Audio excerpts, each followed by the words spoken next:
விண்வெளியில் இறைவன் தூதை அண்ணல் நபி முடித்தார்கள். இறைவன் அழைப்பை ஏற்றே நபிகள் இம்மை வாழ்வை விடுத்தார்கள். தந்தையை இழந்த செல்வி பாத்திமா தனலில் புழுவாய் துடித்தாரே. கன்னியரே அன்னையரே கொஞ்சம் நில்லுங்கள், கண்மணியா பாத்திமாவின் சரிதம் கேளுங்கள்.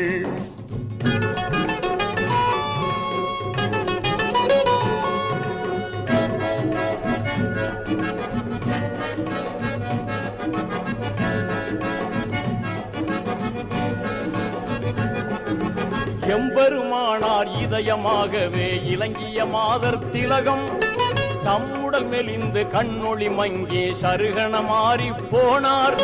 விந்தைகள் சூடும் இப்புவி மீதில் விரைந்தே கழிந்தன மாதங்கள்.